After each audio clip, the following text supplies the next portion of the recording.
Hello guys, কেমন আছো তোমরা সবাই? আশা করি সবাই খুব খুব ভালো আছে। আমি কিন্তু বেশ আছি। তো আমরা আজকে দীঘায় যাচ্ছি। হঠাৎ করে আজকে প্ল্যান হয়ে গেল দীঘায় যাওয়ার।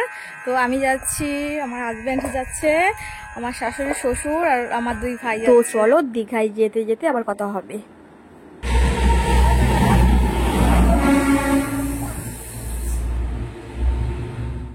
দাদা দাদার একটু দেখো, বোরিং হচ্ছে সব কয়টা। দাদার একটু দেখো। ট্রেন এখনো 2 ঘন্টা লেট আছে।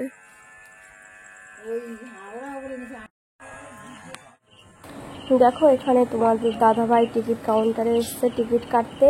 তো টিকিট কাটতে এসেই শোনে যে ট্রেন লেট করে দিয়েছে। যেখানে আমাদের 3টেই ট্রেন ছিল আর সেখানটায় হয়ে গেছে 4টে। তো পিছিয়ে দিয়েছে।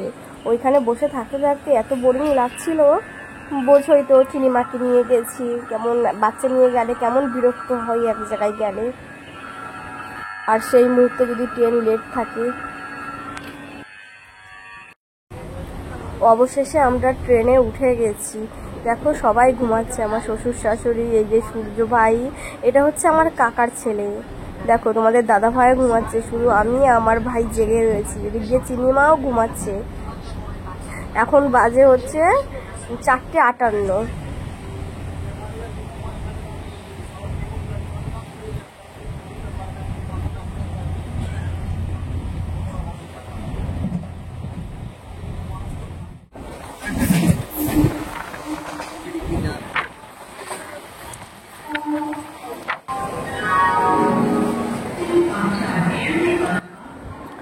কপালটা আজকে এতটাই খারাপ, দীঘায় যাচ্ছি সেই আনন্দ হওয়ার কথা, সেইখানে ট্রেনটা এত কপাল খারাপ করে দিয়েছে। ট্রেনের টাইমটা কি বলবো। শিমনগর থেকে হাওড়া এসে পৌঁছালাম তখন 6:40 বাজে, আর হাওড়া থেকে দীঘায় যাওয়ার ট্রেন ছিল আমাদের 6:45-এ। কি বলবো, কপাল খারাপ হলে যা হয়। সেইখানেও আমাদের 2 ঘন্টা লেট করে দিয়েছে। যেখানে 6:45-এর ট্রেন, সেখানে আমাদের এখান থেকে 8টার সময় ছেড়েছে।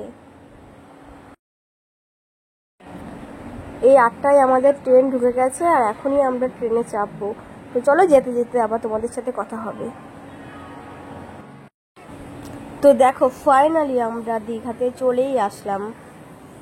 কি বলবো দুঃখের কথা, এতটা ট্রেন লেট করে ফেলেছিল। তো আমার ছোট মনাকে নিয়ে এসছি, মাম্মামকে। ও বোঝোই তো, বাচ্চা মানুষ, ট্রেনের ভিতর কতক্ষণ থাকতে ইচ্ছে করে ওর। কান্নাকাটি শুরু করে দিয়েছি বলে আমি আর ভিডিও শ্যুট করতে পারিনি। এখন স্টেশন থেকে বেরিয়েই নাকি আবার রুম খুঁজতে হবে। আর পেটে তো খিদেই ছুঁচু ঘুরু ঘুরু করছে, এত খিদে পেয়েছে। আর এই আর দীঘাতে যা কি প্রচুর পরিমাণে গরম আর প্রচুর পরিমাণে রোদ্দুর। আর এখন তাড়াতাড়ি যাচ্ছি, গিয়েই একটা হোটেল খুঁজতে হবে। প্রথম কাজ হচ্ছে আমাদের একটা হোটেল খোঁজা, তারপর একটু খাওয়া দাওয়া, তারপর সব কিছু। মাম্মামেরও ঘুম পেয়ে গেছে। বিয়ের পর এই ফার্স্ট টাইম আমার কোথাও যদি জার্নি করা হয়, দূরে কোথাও বেড়াতে যাওয়া হোক, ঘুরতে যাওয়া হোক, এই ফার্স্ট টাইম আমার দীঘাতে। বিশেষ করে যদি বলো যে বিয়ের পর কি হানিমুন করনি, এই আমার ফার্স্ট মনে হয় বেবি হওয়ার পর। কারণ কি, বিয়ের 18 দিন পর তোমাদের দাদা ভাই গুজরাট থাকতো, এখানে চলে গেছিলো। তার জন্য তেমন একটা কোথাও ঘোরা হয়নি। তারপর বাড়ি আসলো, আমাদের পুচকু সোনা হয়ে গেল। আর পুচকু সোনার বয়স যে 1.5 বছর হলো। তারপরে দীঘাতে ঘুরতে আসলাম। তো আমার কাজগুলো তো আমি ঠিকঠাক কন্টিনিউ করে যাচ্ছি। তো তোমাদের কাজগুলো অবশ্যই কন্টিনিউ করে যেও, চালিয়ে যেও। তো লাইক কমেন্ট শেয়ার করতে কিন্তু কেউ ভুলো না। তো এই ভিডিওটা দেখছি যে অনেকটাই বড় হয়ে গেছে, তো লং করব না আমি। পরের পার্ট দেখার জন্য অবশ্যই ওয়েট করো।